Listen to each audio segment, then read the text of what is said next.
Good morning, everyone. Thank you so much for joining us today in our series of talks promoted by the United States Spiritist Federation every Saturday morning, 11 a.m. Eastern Time. I am so happy to be here today in embracing the holiday spirit and with very special guests representing the main spiritist organization in the United States. And they will talk today about the women of the gospel. As we know, we have the great and unique role of Mary, Jesus' mother, and she's a supreme example of being a true believer. But as we want to highlight today, the gospel is full of other women who played important roles and that are praised by Jesus for their words, for their actions. These women have impacted lives, touched hearts, and have been examples to be followed. So, before we bring our guest today, I would like to take a moment to prepare ourselves by saying a brief initial prayer. So, if I may, if we take a moment to connect with God, connect with our spiritist mentors, our guardian angels, and all the spirits of light who are here today. May they be present during this next hour, hour and a half. May they inspire each of the panelists, as well as each one of us who are listening to this talk today. May we be touched by those words, and they may bring light to our hearts and our lives. So be it. I would like to take this time to introduce our guests. And I will start with Ligia Carvalho. Ligia represents the United States Spiritist Federation. She is the director of the FYCSE, the FIXE department, which stands for Family, Youth, and Children Spiritist Education Department for the United States Spiritist Federation. She's also a co-founder of the Spiritist Center Divine Light in New Jersey. Thank you, Ligia, for being here. Next is Livia UEHARA. Livia represents the U.S. Spiritist Medical Association. She is a board member of that organization, a nonprofit organization with the focus of bridging medicine and spirituality. Next, I would like to introduce Dan ASSISI. Dan is representing the California Spiritist Association. He is the founder member of the Spiritist Institute and of the California Spiritist Association. He's also the author of the book, Our Road to Damascus, and a host of the Spiritist Conversations podcast. Welcome, Dan. Next, we would like to bring YASCO ARACAVA, who is representing today the Spiritist Societies of Maryland.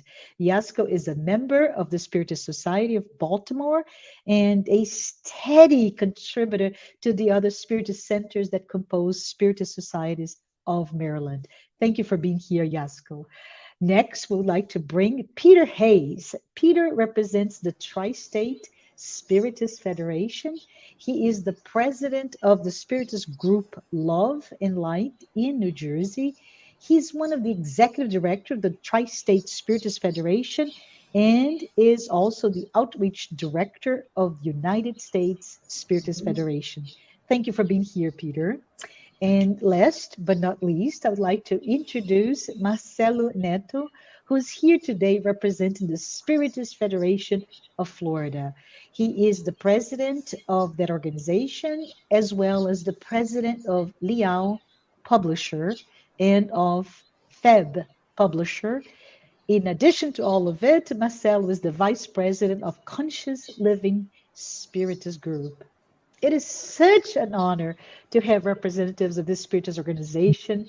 We come together, represent the work that we continuously do with the dissemination of Spiritism in the English language in the US and, in fact, all over the world.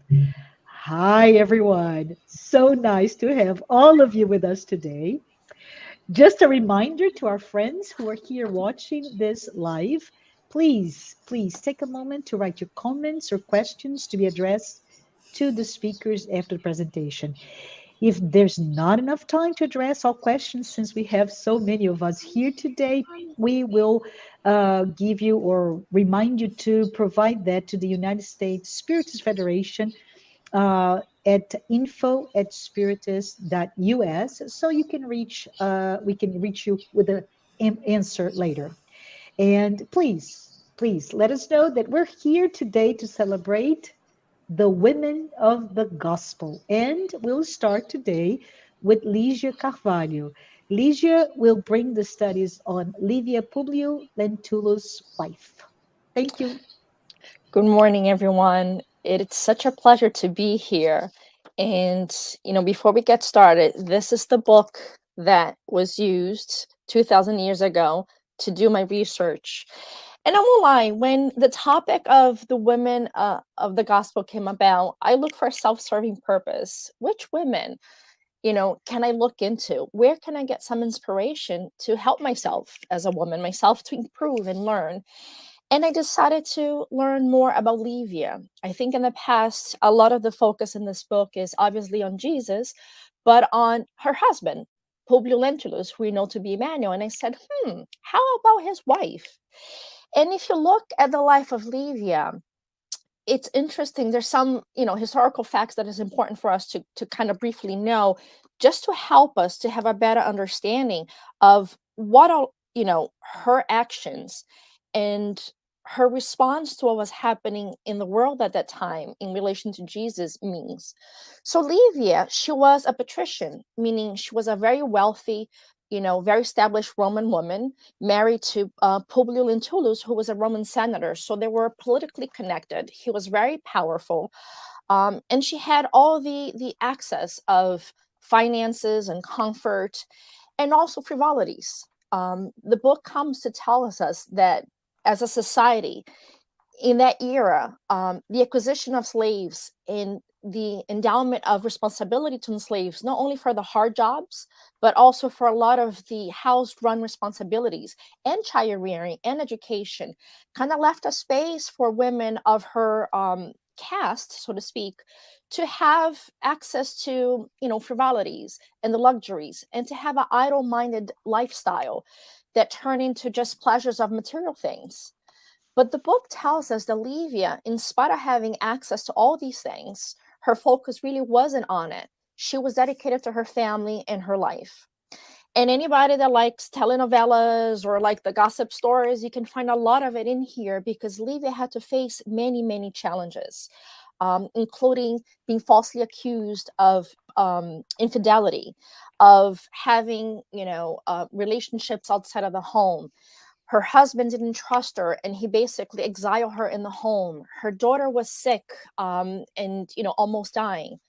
Her son at 1 year of age got abducted, and she never saw him again. And all these things that you can learn more in the book serve to develop and shape her personality. So what kind of woman facing such challenges? And I thought of myself, betrayal, accusation of unfaithfulness, losing a child who's sick. What kind of attitude, what kind of life view would I have? And I learned from Livia that in these challenges, yes, she was already predisposed to a good moral, ethical behavior. Um, but then through her slave Anna, she learned of this new prophet, Jesus. And Anna came to introduce her this new concept, because in that time they had multiple gods and they had to do all these different lifestyles. And there was a sense of, I'm better than you and we cannot commune. And slaves are not people in essence. There was such a discrepancy in recognition of people. And Jesus came to teach that we are all siblings, that we are all equals in the eye of God, and that we should all love each other. And she took to this philosophy and she believed in it. And once again, because she was a Roman and a patrician, it was below her ability to go and see Jesus was looked down upon. It was frowned. It would be an embarrassment to her population, to her class. And she just became curious about the teachings. And when she learned about his power of change, she looked for that power to help her with her daughter who was sick. And then she had her one encounter with Jesus. And I'm going to briefly read some quote because the time is running by, where she met Jesus. And he said to her that her moment to be with him, her moment to prove her faith will come when he said, "Rejoice in our Father, for my words and teachings have touched your heart forever. Go and believe, for the time will come when I shall accept your sacrifice and self-sacrifice." So upon learning of Jesus and having that brief encounter, her life changed forever. And she learned to internalize those concepts. And when she faced those challenges in her life, where her husband basically abandoned her, her 1-year-old son was lost forever, never to be found. Her daughter had been pushed away by her husband who believed in her betrayal and she was innocent. She turned to Jesus and she sought a life of platitude and prayer and goodness. And she dedicated herself to trying to learn his lessons of humbleness and forgiveness. She could have turned herself against her family. She could have turned herself against her class and society. But instead, she chose to implement the concepts of understanding and equality and love and understanding that life only poses an experience to teach us so that we can have a better afterlife, as if life is a moment of growth and learning. And yes, those are challenges that we have to face. There's sadness and sacrifices, but all those things have a purpose, which is to teach us to better ourselves so that we can have the real life in the afterlife. And there's a brief summary here, once again, that summarizes the faith that she came to teach us when it says, "Her faith was like a bright torch lining her pain-filled road, and from which radiated all the light of human trust in the divine providence, a trust that transforms the painful trials of earth into a forestate of the eternal joys of the infinite." And I think one of the biggest lessons of faith that she taught me, and that I hope for those that got curious about her life, is that faith is an internal sense of self-sacrifice and trust in life afterwards, where Jesus promises a sense of peace and the absence of all the suffering, where people truly develop morally and ethically and have those rejoices of being in his kingdom, and that the earth is not this kingdom. She taught that in spite of what other people think of you, or what the people say, or societal expectations, she decided to live by the laws of Jesus, and that made her into a better wife, a better mother, a better person. And she taught us humbleness. Just this week, I thought of her, and my husband did a small thing, and I became so upset, and I was so resentful for something silly over Christmas lights. And I thought to myself, her husband betrayed her. He ignored her for 25 years in solitude in their same home.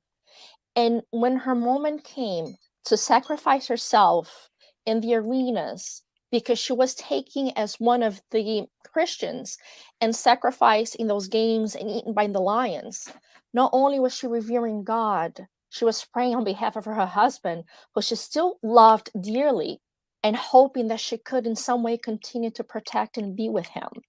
And I thought, look at this woman, 25 years, misunderstood, judged, maltreated. And her faith and her belief in God made her be a good person and also a good wife and a good spirit. So if I can learn from, even if it's 5% of her sacrifice, without resentment, without anger, and with total giving of herself, it is something that she has taught us. And a quick information before we leave. When she was gathering with other Christians, and they were in the catacombs, because at this time, there were still trying to get Christians to sacrifice them with the lions. And they were collected, they were together learning from one of the apostles. They say there were 200 people there. And an interesting fact that I hadn't learned, the book tells us out of those 200 people, the majority of them were women. So although the apostles and a lot of the names and the story of Jesus are of men, women were a force, were a presence. They were also endeavors and carriers and messengers of the message of Jesus. And Livia did that for us. She did that for me. And I hope she can do that for you as well. I hope everyone has a wonderful Christmas. And I'm very pleased and proud to be here today with all of these people. Thank you so much for the listeners. And I hope you have a wonderful day as well. Thank you. Thank you so much, Ligia, for telling us about the inspiring life of Livia. We'd like now to bring a different Livia UEHARA, and Livia will speak to us about the Samaritan woman. And I want to say thank you. Thank you, Livia, for adding to this conversation with this very specific woman of the gospel. Thank you.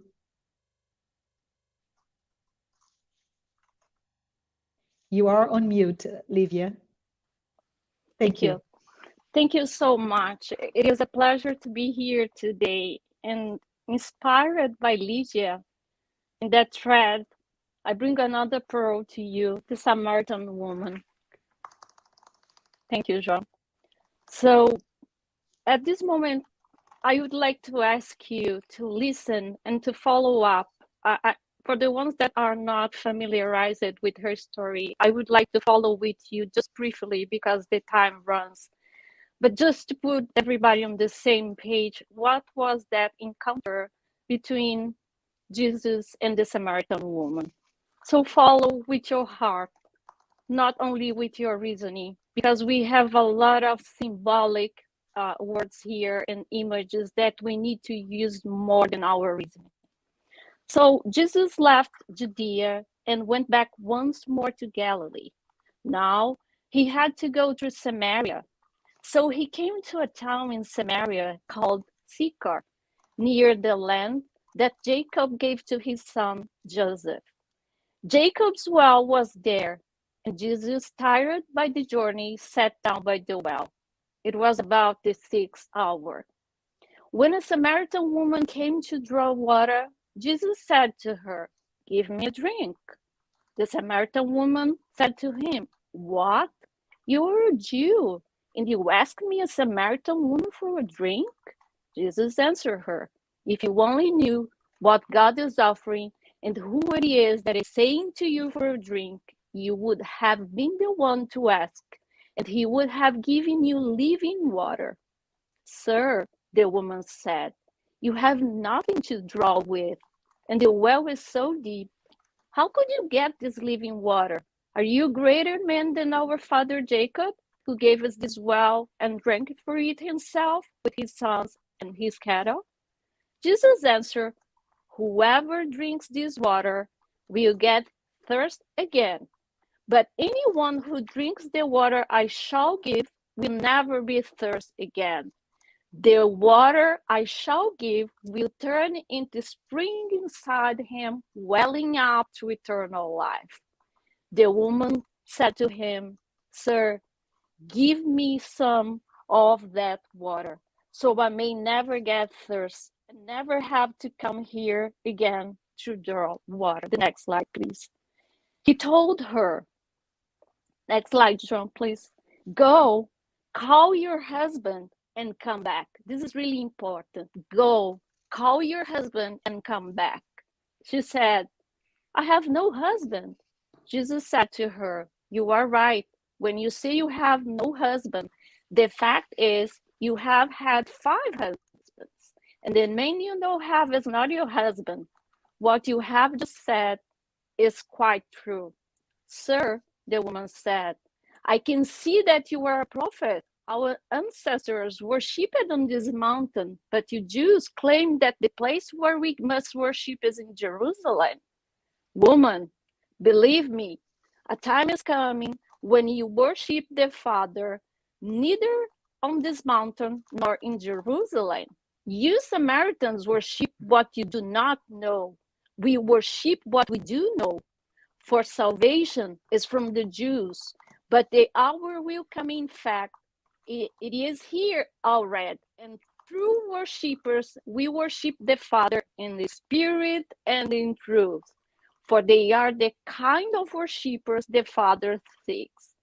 God is Spirit, and his worshippers must worship in the Spirit and in truth. The woman said, I know that Messiah called Christ is coming. When he comes, he will explain everything to us. Then Jesus declared, I, the one speaking to you, I am he. Then, leaving her water jar, pay attention on that, the woman went back to the town and said to the people, come, see a man who told me everything I ever did. Could this be the Messiah? They came out of the town and made their way toward him. So here you can see the story of the Samaritan woman in John 4, the 4th chapter. That is the Bible most long story about a woman and contain the longest conversation Jesus is recorded having with anyone. Briefly, I would like to share with you the Jews and Samaritans, they shared a common heritage, but they were divided by centuries of hostility and deep prejudice. It was a norm, for example, for Jews in Jesus' day to avoid going through the Samaritan territory. Samaritans, they were considered foreigners. They differ radically regarding the relative sanctity of Jerusalem and the Mount of Gerizim, and they have different legal and scriptural traditions. Who was that woman? Known by us, rather by her ethnic and religious identity than by her name. She engaged with Jesus in a genuine and extended conversation and raised a variety of religious and theological issues that were key matters of dispute between Jews and Samaritans. She was really curious. She was inquiring and pushing Jesus. That resonates a lot with me. I'm really curious in what I do. That touched my heart so deeply because I want to know the whys of everything, why you do this and that. Jesus, on the other hand, he broke taboos. He was speaking to a woman publicly. He was speaking to a Samaritan woman, being a Jew, with 5 previous husbands, which was something not acceptable at that time, and also one active adulterous partner in error. He started with a need, give me a drink, a simple request for a drink, but ends up offering further, something greater to satisfy her deepest need eternally. The living water, the infinite love of God that illuminates the soul, purifying their acts. She said she was in a superficial understand what Jesus was trying to tell her. You do not even have a bucket to get this living water. So she was in another level of understand, but Jesus, he was talking to her about the gift of God, to her spirit, but she was here with reference to the flesh, to call her soul. For the deeper understanding, he said, call your husband. This is really, really symbolic. Pay attention. If we were talking about that nowadays, it would be a chauvinism. But at that time, that the woman was not important. And the apostles could not speak directly to the women. They needed to go to their husbands. So this is really important. Call your husband. It's like call your soul. Call something bigger than you to understand what I'm talking to you. Be present. Do not call your illicit partner. The soul's husband is the intelligent mind enlightened by the higher light of God. Jesus was why did Jesus see on her? Because she was a Samaritan. So Jesus saw, and she used to have 5 husbands. So what Jesus saw on her, you know, he was thirsting for the woman's face. He was speaking in a veiled way to the woman, offering the spiritual water, the water of life. And little by little, he was finding a way into her heart. It seems he saw something in her heart that defied whatever we could expect of seeing for her situation and marital his status. If you see all the explanations about her historically presented, the most of the time they present her as a shameless sinner, but Jesus saw a lot more than that. The Lord opened the discussion about her marital status, but he has never recorded as telling her to repent about that. She finally took Jesus as a prophet, because how he could know about her personal life, she didn't mention that. And at that time, he revealed himself as the Messiah of God. What is the meaning of the Samaritan woman? She was, or she had, and still have a symbolic function. She functions in this story as a spokesperson for the Samaritan people, a rejected people, to whom Jesus gave the opportunity to be embraced by the love of God. And more important, which resonates in me, she opened a new era of, she was someone that inaugurates the women to spread the gospel in a patriarchal era. So this is really important to us as women. Remember when I said, pay attention, she left her water jar. This is really important and symbolic. What is, because Jesus was speaking about a spiritual water, and she was thinking about the water in the well, inside of the well, more superficial. But at the end, when she understood exactly what Jesus was talking about, and that he was the Messiah, the meaning of release the jar is to release. I'll talk later a little bit about that. What is that jar? The meaning of that. And also, she not only left the jar, she came back to her people, the Samaritan people, the rejected people, and she was considered and became an evangelist. Many of the Samaritans from the town believed in Christ because of her testimony.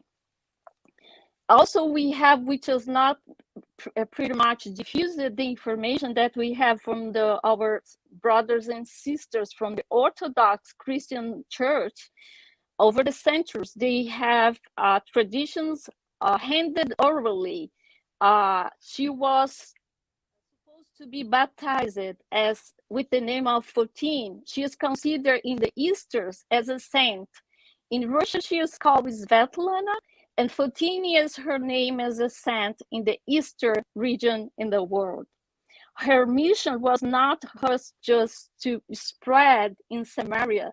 The oral stories are said to say that she also went to Africa, to Carthage, to spread the gospel of Jesus. So she was viewed as the chief figure in this missionary movement. So she was a pioneer as a woman.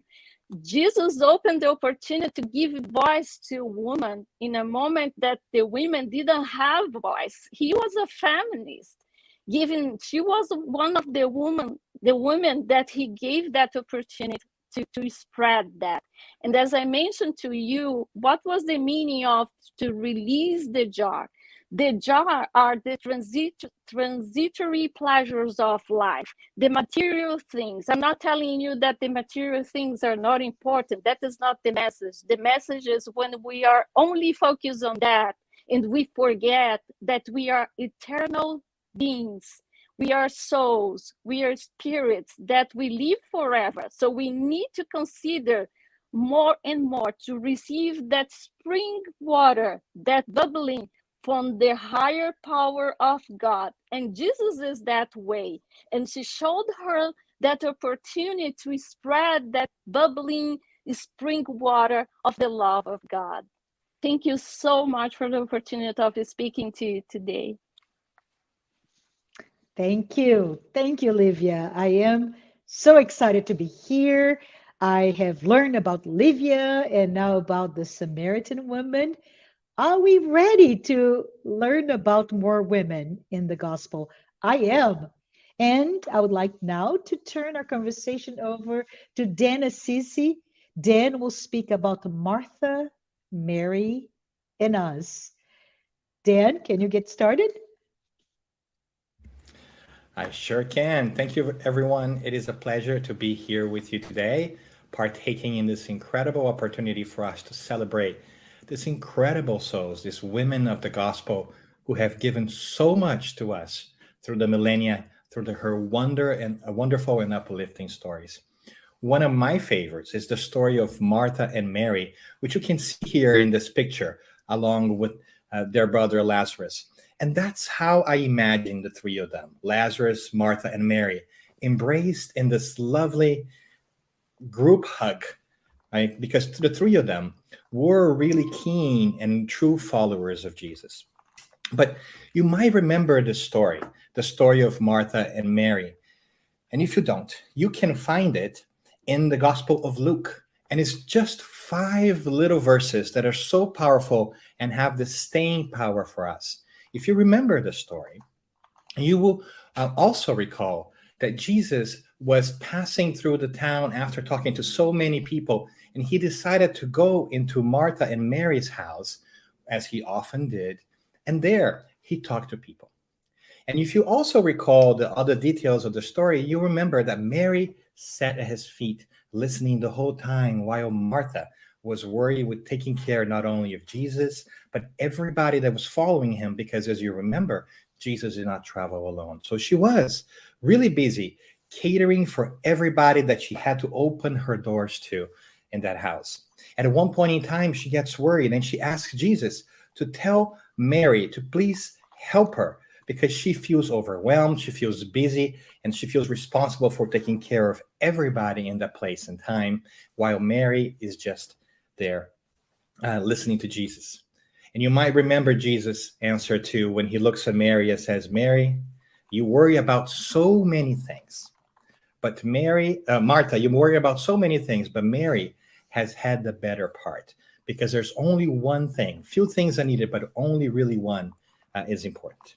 And so from that story, we are generally left with a very simple idea that, maybe Martha was a little ditzy or materialistic. Maybe she was just worrying about the different things that take care in a day-to-day.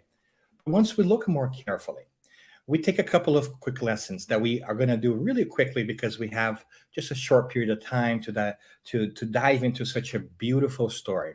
Well, the first takeaway I think that I keep with me is that there's more to Martha than we first think. The fact that Jesus chose their home and that their home was known as Martha and Mary's house is already an indication of how amazing they were, because they were women.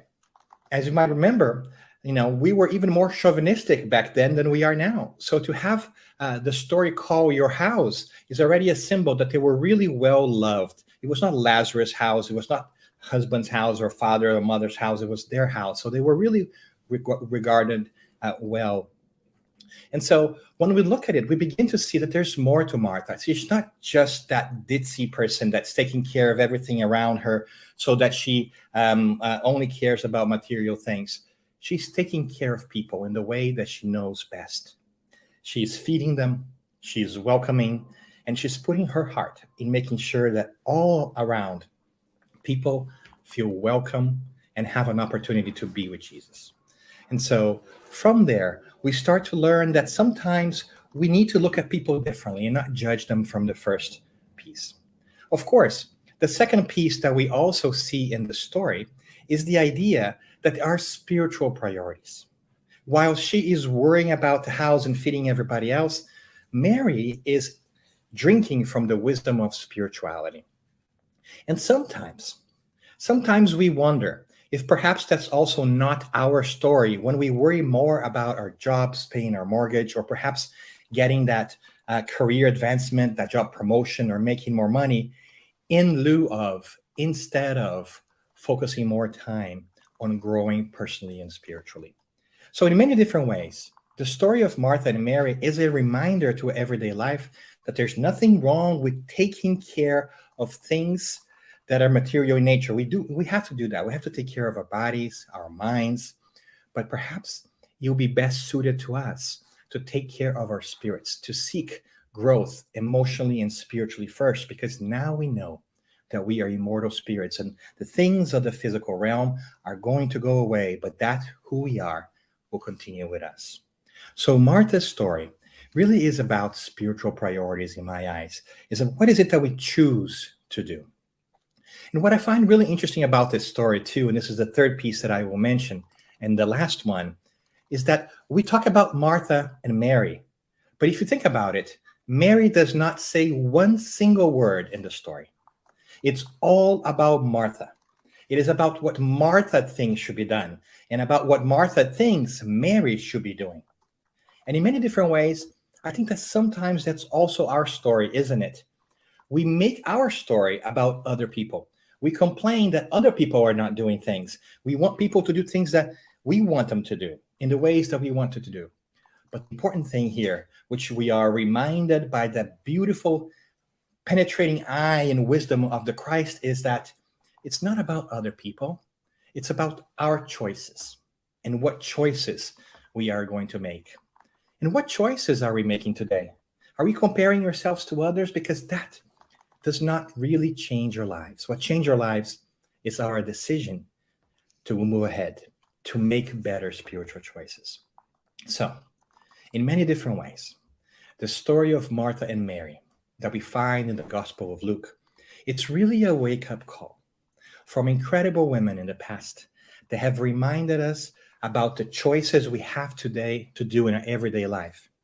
And for those of us who are beginning to awaken to spirituality in general, it is a powerful call for us to measure in our hearts and in our minds what is the proper attention that we need to give to the things of the Spirit.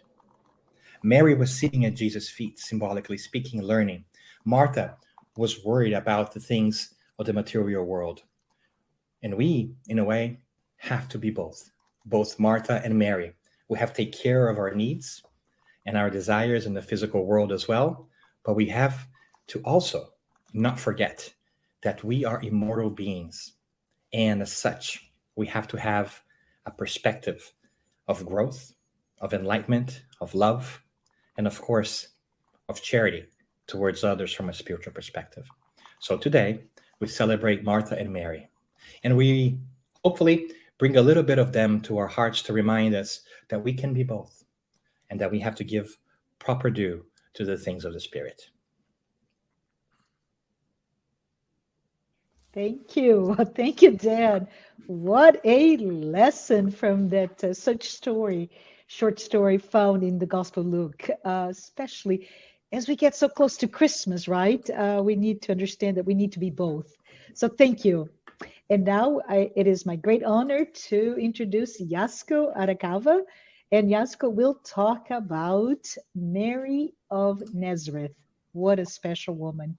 Thank you so much, YASCO. Hello, good afternoon. Hello, dear friends. Thank you very much for the U.S. Spirit Federation for this invitation. It's such an honor to be among the distinguished friends, listeners, followers, to talk about the women of the gospel and the iconic figure of Mary of Nazareth. Her importance, of course, lies first of she being the enlightened spirit chosen to be the mother of Jesus on earth, but also because she is universally accepted as the mother of all of us, independent sometimes of faith, religion, culture. She's a common figure to look for in moments of need. Nevertheless, although her importance in the 4 canonic Gospels of Matthew, Mark, Luke, and John, we find very few accounts about her. We're going to talk about. Some also are in those we call non-canonic or apocryphal Gospels, and in the Spirit literature. So, the Luke's Gospel is the one that has most of the information about Mary. Why so?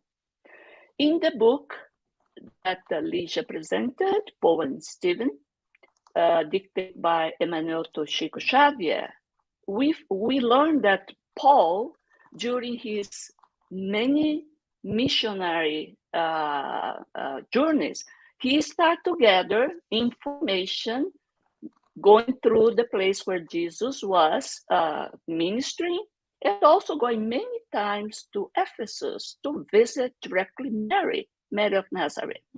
So in the end, when he felt he could not write his own gospel, he gave all the information to Luke and said to him, look, but you have to go to Ephesus and visit Mary and gather direct from her information. That's why his gospel is very rich about the early ages of Jesus, his nativity, etc.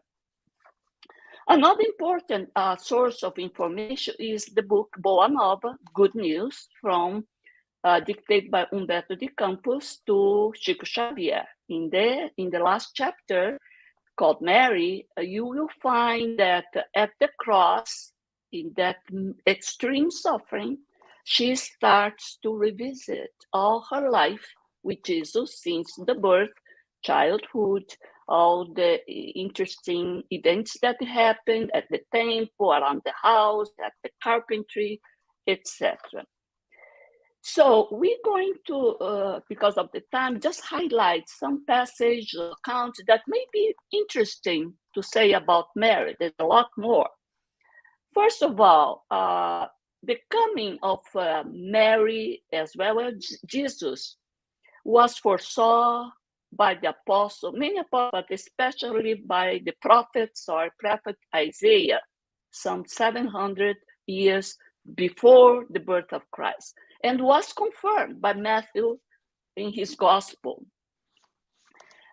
It said that Mary became orphan of both parents, a very young teenage, 15, I don't know. But the temple, she was welcomed at the temple because she had some relatives of her father there. So as an orphan, they welcomed her. But soon she had to leave that place.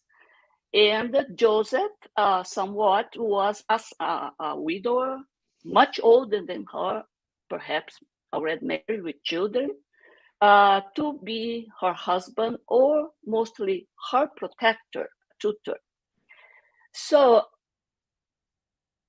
another item, the announcement, the nativity of Jesus is so well known among Christians that Joseph and Mary at her advanced pregnancy had to travel from Nazareth down to Bethlehem in Judea, kind of 90 miles far distant, on a donkey, imagine, to fulfill the Roman Empire demand for the census. But of course, with that rush journey, the birth became earlier, and we know Jesus was born in a stable before they could reach this relative's house that they intend to in the beginning. About the education, of course, Mary, she's not ordinary, but at the moment in the planet Earth, she wanted her son, that was so bright, so different, to have the best education with the priest in the temple. But Jesus said, no. I insist to get all the information, all my connection with God from my Father, working with my Father at the carpentry. That's what he was known later as the carpenter of the Nazareth. He was mocked sometimes by the high priest of this lower class that they decided he was. About some instance in the gospel, the Canaan, wedding at Cana is one of the few events placing together mother and son. That was when the first public miracle happened, when Jesus transformed the water in a good wine. Then you don't hear much about Mary, but we will hear at the last Passover feast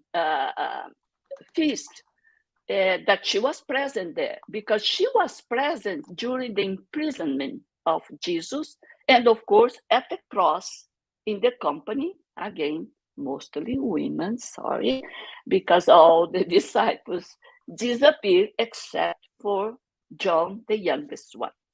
So we can deduce that Mary was more present in the life of Jesus and in the life of the disciples, much more than officially is accounted. And then we learned that during those different instances of resurrection, she was not clearly said that she was present, but she accepted the truth of Jesus' apparition, materialization to the different people. But she was this strong person holding together the disciples, the followers, consoling them after this state of disbelief, shock, loss of hope after this unexpected way Jesus went away from their lives. Later, John came to take back to Ephesus Mary to fulfill the advice Jesus made at the cross, saying both two are together as mother and son.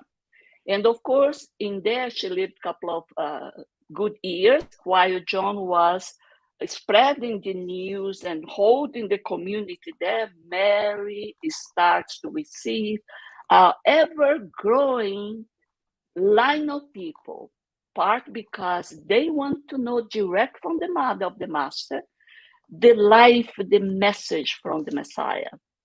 And also because of her kindness for spiritual height, she started to be the consoling voice, the healing voice for those suffering, for the lepers, the sick, all the ones in need.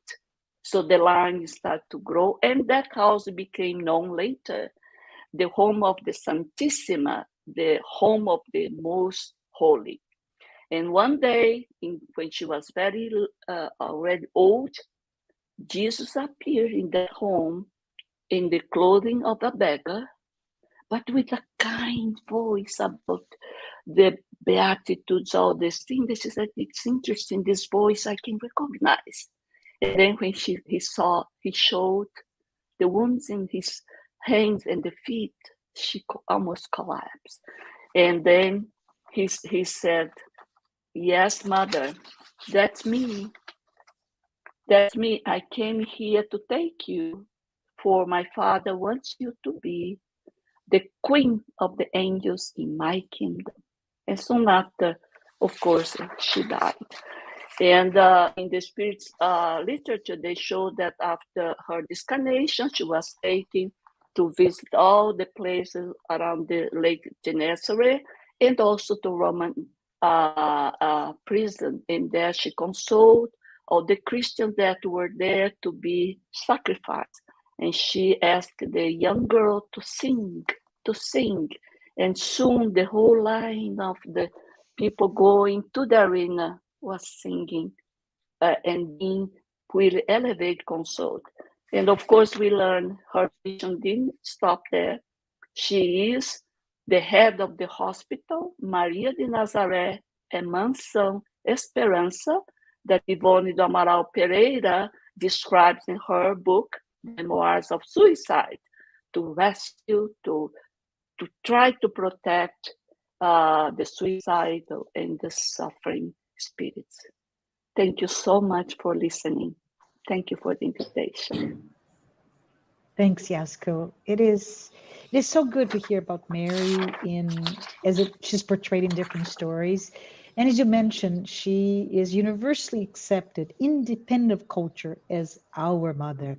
So thank you. Thank you for reminding us about the beauty and the impact of Mary in our lives. Now, as we continue with our program, I would like to invite Peter Hayes. He will be here to speak about the widow from the widow's mite. Thank you, Peter. Thank you, Marcia.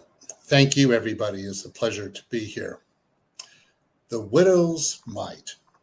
Jesus and the apostles were at the Second Temple in Jerusalem near the offering box. And Jesus is watching many people put in large sums of money into the offering box to support the Second Temple. And then he notices a widow who walks up to the offering box and puts in 2 mites. A mite was a Jewish coin, not a Roman coin, because the Second Temple only accepted Jewish currency, which is why they had the money changers. And Jesus is captivated by watching this woman make this contribution. A mite was worth, 2 mites were worth about a penny. And Jesus says to the apostles, "Truly I say, this woman has put in more than all of the others, because they gave out of their abundance, but she, out of her poverty, gave all that she had, all that she could live in." So what does this moment signify? In the Gospel according to Spiritism, chapter 8, the title is, "Do Not Let Your Left Hand Know What Your Right Hand is Doing." And in that chapter, it talks about the widow's mite, and it emphasizes that when we give in the act of charity without really thinking of ourselves, that has more merit in the eyes of God. When we give, it should be free of any personal agendas. Jesus is looking at the others who are putting in large sums of money, probably money most of them barely noticed. And you have to wonder what some of their intentions were. Were they showing off? Were they saying to everybody, "Look at me, I'm such a saint"? Were they perhaps wanting to be seen by the authorities at the Second Temple and so forth? But the woman, she just simply gave all that she had. And who was this woman? Was she a young widow, perhaps with children, or was she an elderly widow? We don't know. It doesn't say. Images that you see of this moment suggest both ways. Probably she was an elderly woman. And did anybody else besides Jesus notice her? Probably not. But Jesus could see her intentions. And one could ask, what else did this moment signify? Perhaps her gesture in the grand scheme of things was a call for unity. The widow's mite is mentioned in 2 times in the New Testament. It's mentioned in Mark chapter 12, verse 41, and Luke chapter 21, verses 1 through 4. And what's interesting is that in both versions, the sequence before, during, and after the widow's mite is the same. Just before the moment of the widow's mite, Jesus is criticizing the Second Temple, in a sense, by criticizing the scribes, those who go around wearing long robes, who always sit in the best seats of the synagogue, who recite excessively long prayers, and, he emphasizes, they drain widows of their houses. So he's criticizing them and saying they're kind of bilking or taking advantage of those who have the least. Although some widows could inherit property back then, so if they were wealthy, their husbands were wealthy, they too would be okay. But even so, Jesus is pointing out that the Second Temple is a place that has some problems with the way it's run. Now, right after the widow's mite, Jesus and the apostles are leaving the second temple, and one of them is really admiring how beautiful this place was. It was an enormous place, beautiful white stones, and so forth. And Jesus says, look at these buildings. There will not be one stone that won't be knocked down. So Jesus was foretelling a future event. Less than 40 years or so after the crucifixion, the Jewish revolt against Rome began in 66 AD, and it ended in 70 AD when the Romans completely destroyed the Second Temple. They burned it to the ground and they dismantled it. This is a huge and seminal moment in Jewish history. The Second Temple was a really wealthy place. Of the four major sects in Judaism, the Pharisees, the Sadducees, the Essenes, and the Zealots, it was the Sadducees who ran the Second Temple. They were the elite. The Second Temple was built by King Herod. It was, in some ways, a bit of a propaganda piece. But nevertheless, there were those who criticized the Second Temple because although it was in Mecca, although it was a place that was a very important institution in Judaism, although people traveled all over to go to the Second Temple, Jesus, for instance, pointed out that the Second Temple in some ways was an obstacle to holiness. And so here's this widow giving 2 mites. Imagine this. It's like giving a penny to support an institution that is a multi-million-dollar institution. But maybe what she's suggesting in this moment is none of the political, social, religious implications of the temple, whether one's for it or against it, it doesn't matter. Her personal situation didn't matter. After all, was this woman going to starve that night or go hungry because she gave all that she could? We don't know. We don't know her intentions. What was her marriage like? Who was her husband? How did he pass? We don't know any of this. But in a way, it doesn't matter because she was a woman who was simply in the moment. And she wasn't casting judgment on the Second Temple itself. She was making a gesture that could be interpreted as a call for unity. Judaism, after all, is primarily a tribe. It is united by its spiritual beliefs. Cultural beliefs, but certainly spiritual beliefs. And so maybe that was part of her intention. And Jesus was struck by this. She was not worried about herself, and she was not worried about the Second Temple because both were ultimately in the hands of God. Thank you, and have a splendid holiday. Thank you. Thank you, Peter. And it's good to understand the story of the widow's mite as it relates to the story of Judaism and of the time. So thank you for enlightening us of that. And oh my goodness, we're approaching the end of this talk about the women of the gospel, and we couldn't finish about talking about the women of the gospel without talking about Mary of Magdalene. So I would like to have Marcelo Netto here to enlighten us about such an important figure of the gospel. Thank you, Marcelo. Thank you very much, Marcia. Thank you very much for all our friends that are joining us this morning. It is a great honor. It is a great pleasure to be here talking about these wonderful women. And it is a quite honor about speaking about this amazing woman, Mary of Magdalene. As many of us know, and as contained in the Gospels of Mark and Luke, Jesus drove 7 demons from her, the evil spirits that we study so much in Spiritism, the obsession problems and everything. We can relate this event with what we study in Spiritism. As we also may recall, this is the moment of the encounter between Jesus and that young woman who longed for inner peace. She secretly craved for a different kind of love without ever finding it until she met the sweet Rabboni, Jesus knew of her courage, her boldness, her sincere desire. And after that encounter, she was never the same. Never the same. She was another woman, entirely renewed. We all know that.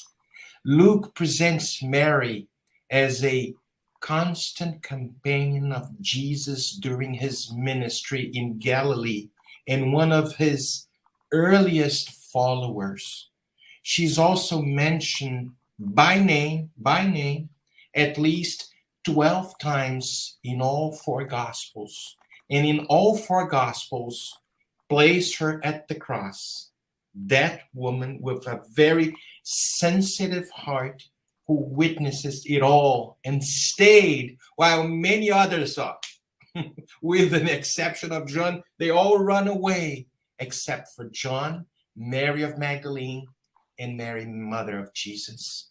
So, in also all 4 Gospels place her as the premier witness to the resurrection. We recall that beautiful lesson of immortality when in the midst of tears, she hears the voice of Jesus. Woman, why are you weeping? Who are you seeking? This is Jesus talking to her in that specific moment. And she was, oh my God, that voice. She could not finish her thought. And she hears again, Mary. And she replied, Rabboni, Rabboni. She was completely stunned. The Master was alive and right there, radiant like the sun. Go to my brothers, replied Jesus. Go to my brothers and tell them. She stood up immediately, smiling and without any hesitation. She took the road to the city. And as soon as she walked in, she announced to all the apostles, very happily, I saw him. I saw the rabbi. The master has come back to those who love him. But no one believed her. No one, except for Mary, mother of Jesus. She was the only one that believed her. When we read about her exceptional life, we learn quite a bit. She has been given the title, the Apostle to the Apostles. As a matter of fact, St. Augustine, while he was incarnated, the benevolent spirit that we know from the codification, that we love so much, whenever speaking about her, would also assign her that same title, the Apostle to the Apostles. Yes, she did at the gates of the city of Ephesus, ascending to life in the arms. She died at the gate, She died at the gates of the city of Ephesus, ascending to life in the arms of Jesus, but not before leaving us with another beautiful and very significant example of love. Later, after her vision of the resurrected Christ, the resurrection of Christ, Mary returned to Galilee from Jerusalem, following the steps of their companions, their dear companions. And after some times, when Jesus' apostles and followers sought to relieve their past on the shores of Lake Tiberias, I don't know exactly how to pronounce, and you guys can help me out later on. The closest of the Lord's disciples left that region to labor for the good news. When the last 2 of them planned on finally leaving for Jerusalem, Mary, fearing the loneliness, the feeling of nostalgia, she begged them to allow her to go with them. But they both denied. They were fearing because of her past, because of the sinners, the sins that she committed. You know the difference between like men and women back in time, back in those days was a huge abyss. But Mary understood. She understood completely. She remembered the Master, and she resigned herself.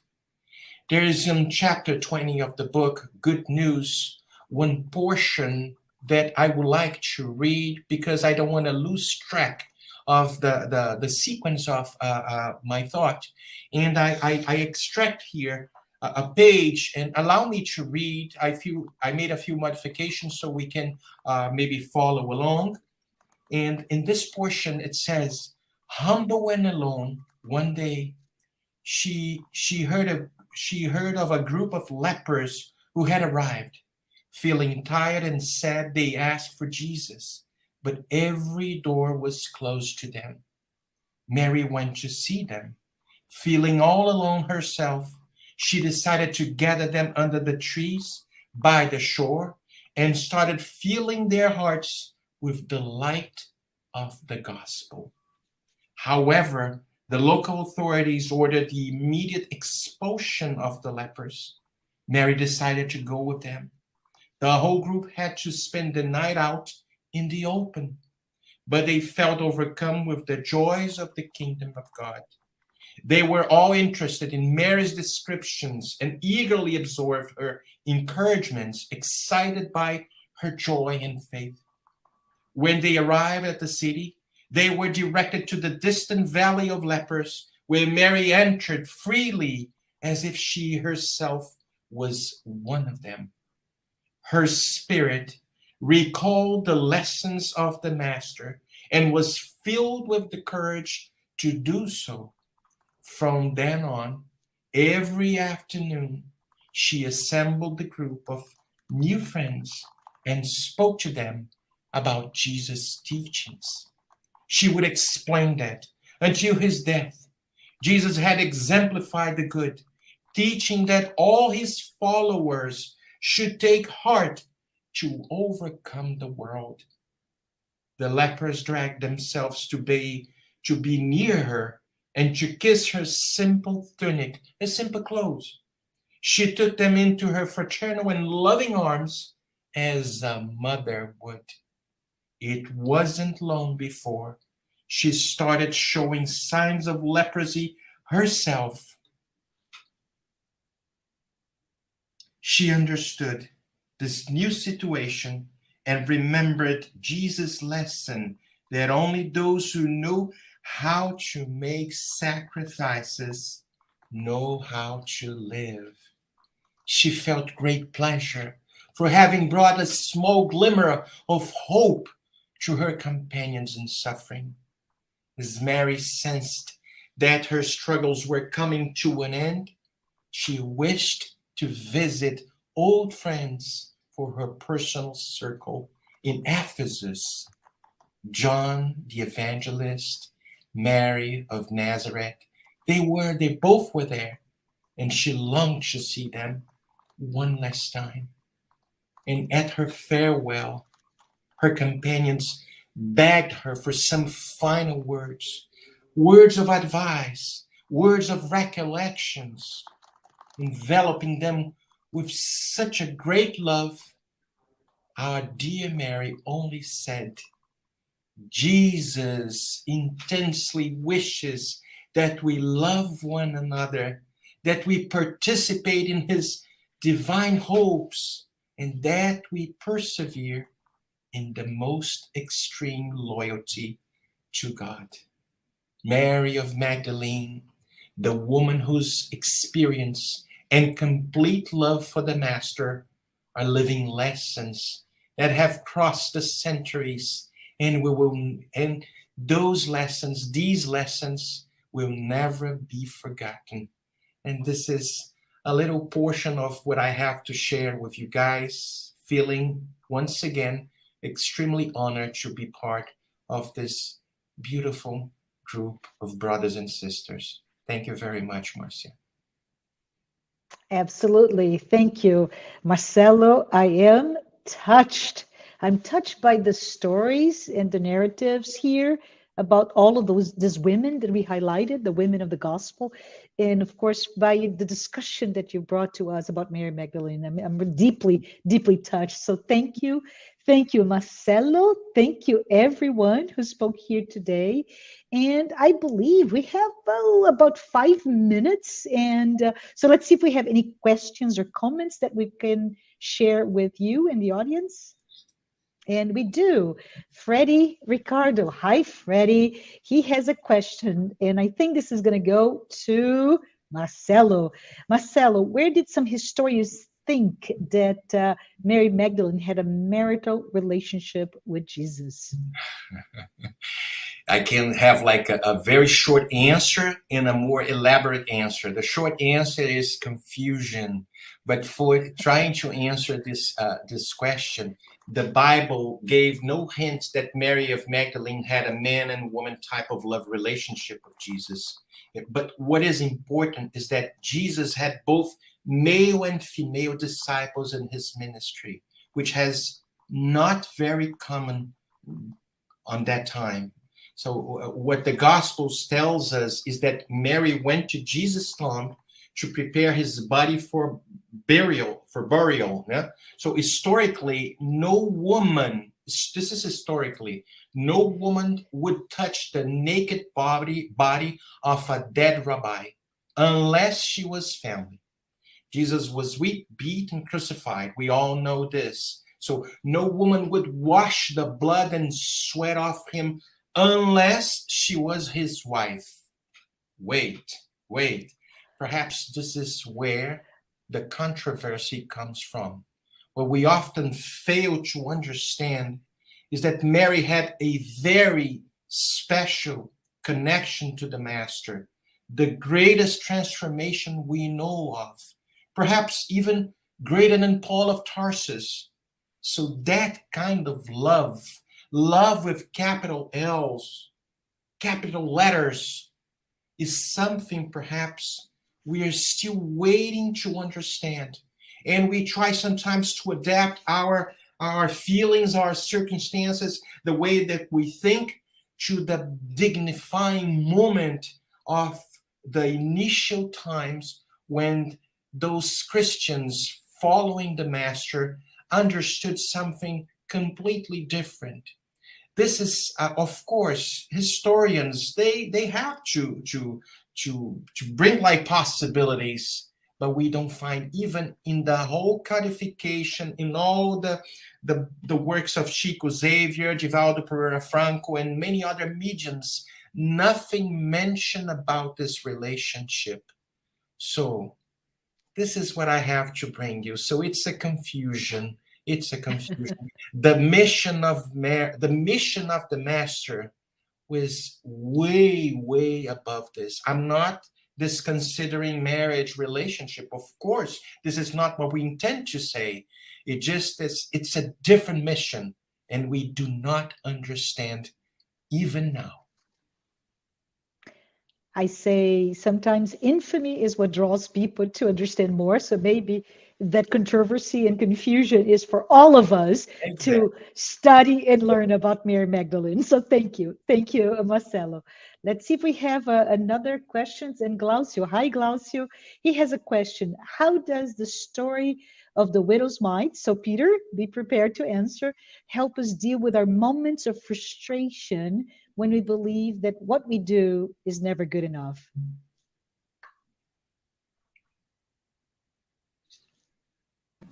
Okay. Thank you for that question, Glaucio. Yes, obviously money can be very useful and very appreciated, but what if one doesn't have much money or hardly any?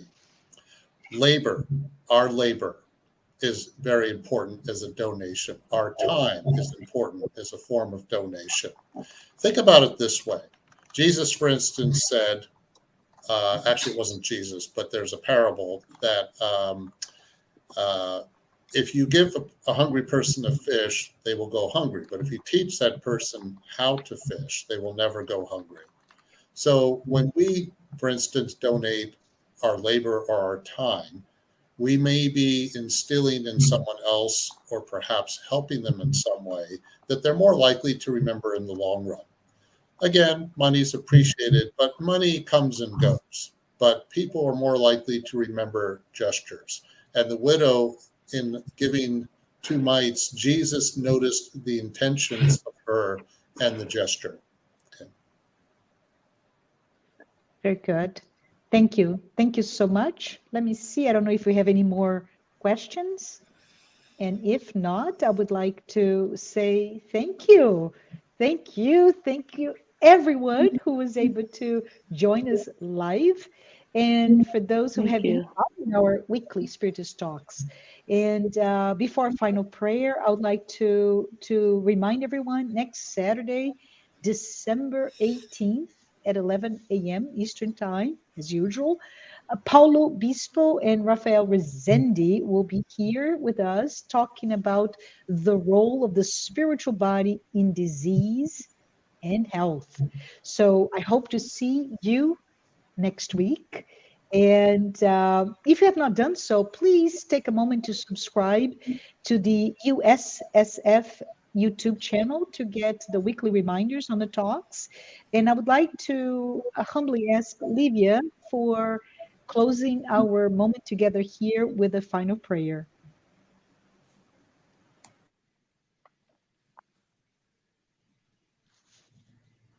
Dear Jesus,